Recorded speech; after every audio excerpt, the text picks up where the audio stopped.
जहां नाकेबंदी थी उस पर नाकेबंदी की गई है अमेरिका ने। और श्रीवास्तव सर, आपसे भी ये समझना चाहेंगे कि राठौर सर भी बता रहे थे सबसे ज्यादा नुकसान तो यूरोप को हो रहा है, लेकिन दो चीजें फिलहाल आपसे हमें समझना है कि क्या अमेरिका जो दावे कर रहा था कि एक झटके में हॉर्मुज पर हमारा कब्जा होगा, उसके लिए अब आगे इसकी कोई रणनीति होगी? और दूसरी बात, इससे भारत पर भी क्या असर पड़ेगा?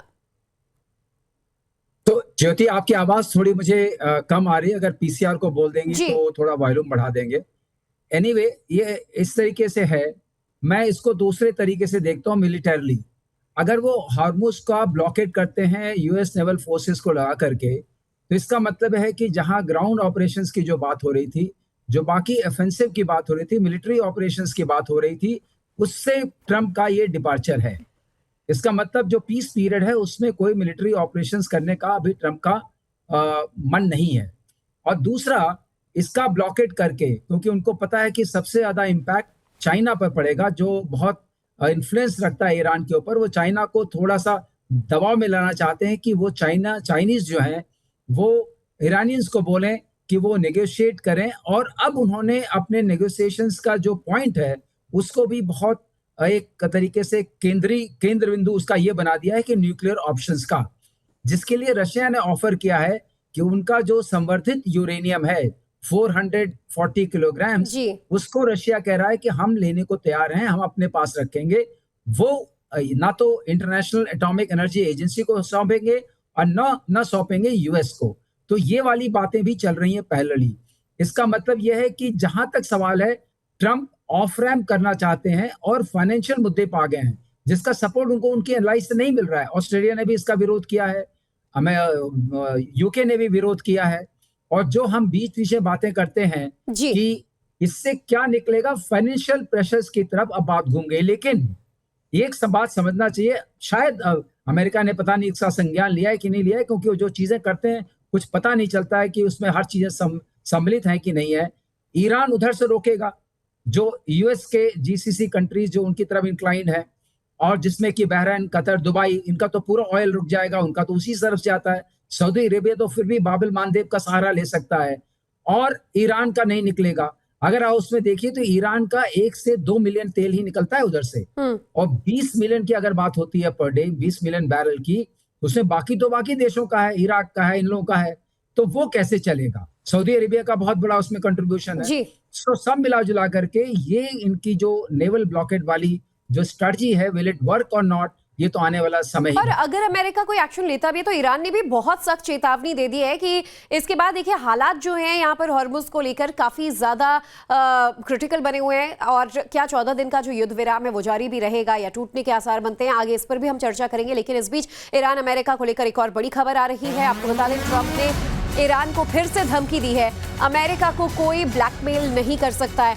ट्रंप ने कहा कि हम किसी देश को ब्लैकमेल की इजाजत नहीं देंगे, ईरान दुनिया को ब्लैकमेल कर रहा है। तो चेतावनी ईरान को दे रहे हैं Donald Trump.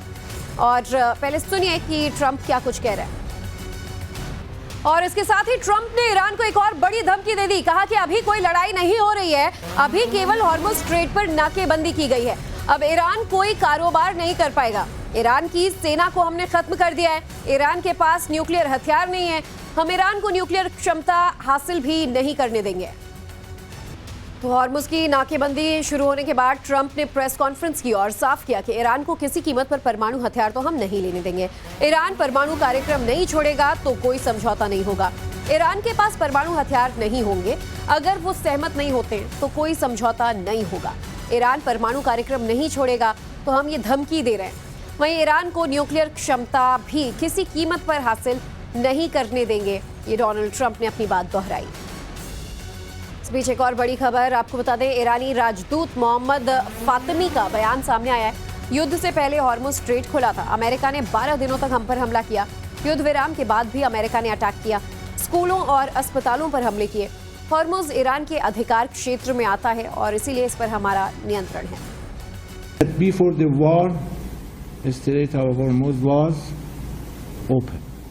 They attacked us in 12 days war, and after that, they accept ceasefire, and they announced we were on the negotiation table, and after that, They attack us.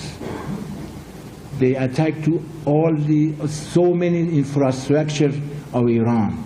They attack to schools, they attack to hospitals that I mentioned before. And you know that this strait is our territorial waters. तो Iran ने America की नौसैनिक नाकेबंदी पर सख्त चेतावनी दी है। Iran के सीनियर नेता मोहसिन रिजाई ने कहा है कि ये नाकेबंदी फेल होगी और अमेरिका को हार का सामना करना पड़ेगा।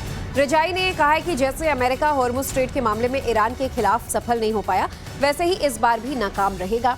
उन्होंने चेतावनी दी है कि ईरानी सेना अमेरिका को ऐसी कार्रवाई की इजाजत नहीं देगा।